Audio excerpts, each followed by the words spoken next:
Hello, Assalamualaikum, and a very good afternoon. So today I will present lecture 10, chapter 4 for shift register and data handling. Okay, so first, in the beginning of the chapter, we will cover bit shift left and bit shift right, and then sequence application and register and bits. Next, then we will cover data movement and data comparison and data selection. And lastly, we will cover arithmetic function and closed loop control.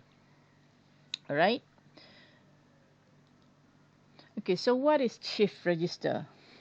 Okay, the term register is used for an electronic device in which data can be stored.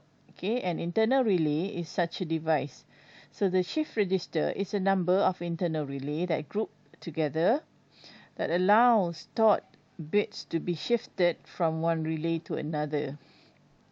Okay, so this chapter is about shift register and how they can be used when a sequence of operation is required or to keep track of particular items in a production system.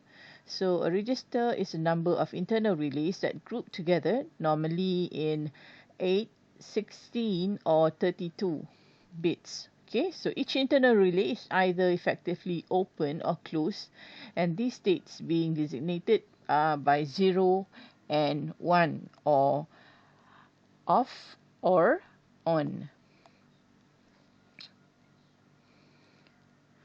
Okay, so the term bit is used for each such binary digit. Therefore, if we have 8 internal relays in the register, we can store 8 0 or 1 states. Thus, we might have for internal relay 1, 2, 3, 4, 5, 6, and 7. And each relay might store an on or off signal such that the state of the register at some instant is probably 1, 0, 1, 1, 0, 0, 1, 0. So we have 8 bits, and it can be either 1 or 0. Okay, that is relay 1. We can see relay 1 is on, relay 2 is off, and relay 3 is on, relay 4 is on, relay 5 is off, and so on. Okay, such an arrangement is termed an 8-bit register.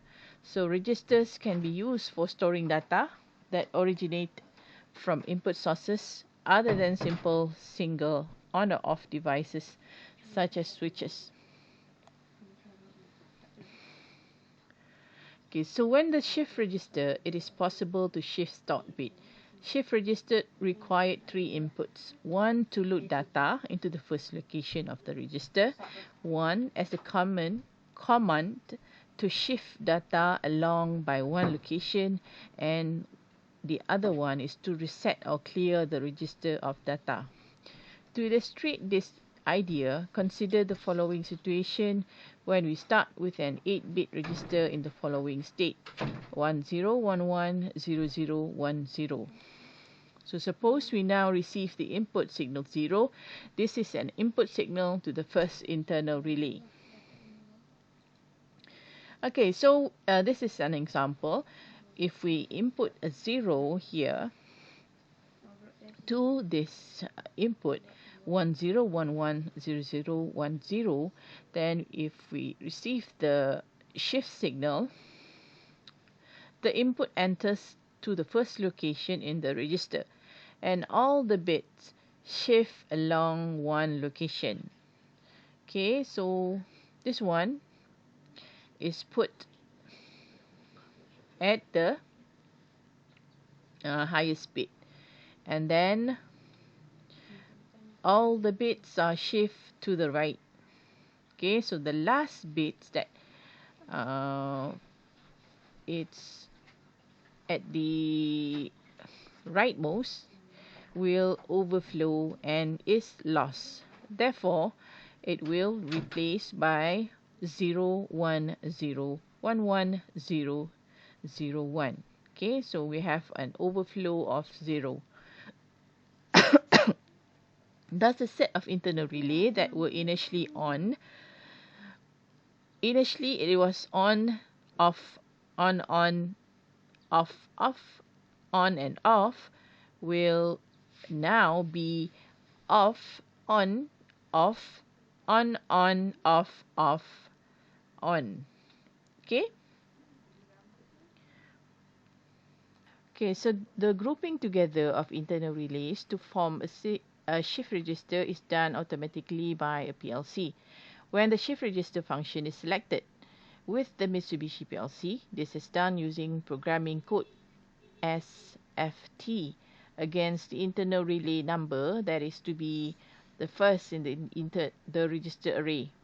This then causes a block of relays starting from the initial number to be reserved for the shift register. Alright, so this is the shift register application where shift register can be used to simulate the movement or track the flow of parts and information. So if we use the shift register whenever we need to store the status of an event that had previously happened, so that we can act upon it at a later time. So this is accomplished by shifting either status or values through data files. Okay, the common application includes tracking parts through an assembly lines. Second, controlling machine or process operation. Third, for the inventory control. And fourth is for system diagnostic. Okay. Alright, for Omron shift register, we can see that the instruction is SFT, where the first input is for data input, and the second input for the shift input, and third input is for the reset input. Okay, so shift register for SFT has a 16-bit data in specified channel by 1 bit. Although this instruction shift data within channel, both a start channel and end channel must be specified as the data. Alright. Okay, so next one. So this is the 16 bits of data in original data in its initial position. So if one data is put into the 16-bit, everything else will be shifted to the right position. So this one is called the right shift. So a shift data or clock pulse causes each bit in the shift register to move one position to the right. So when the registered storage capacity is exceeded, shift data are lost at the end of the shift register. Okay, so typically, basic concept of a shift register. Typically, data in the shift register could represent the part types, the quality and size, and the order in which the event occur. So identification numbers or location, or a fault condition that caused a shutdown. Okay, so we have a bit shift right and bit shift left register. So when tracking parts on a status basis, bit shift register are used. Bit shift instruction will shift bit status from a source bit address through a data file and out to an unload bit, one bit at a time.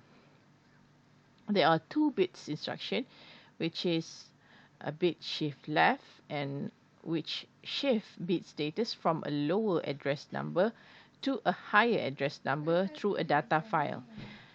And another one is the bit shift right, BSR, which shift data from a higher address number to a lower address number. Some PLC provide a circulating shift register function, which allows you to repeat a pattern again and again. Okay, so this is the wraparound or circulating shift register.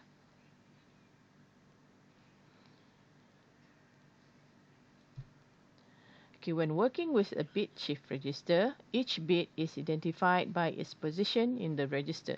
Therefore, working with any bits in the register becomes a matter of identifying the position it occupies rather than the conventional bits number of addressing scheme.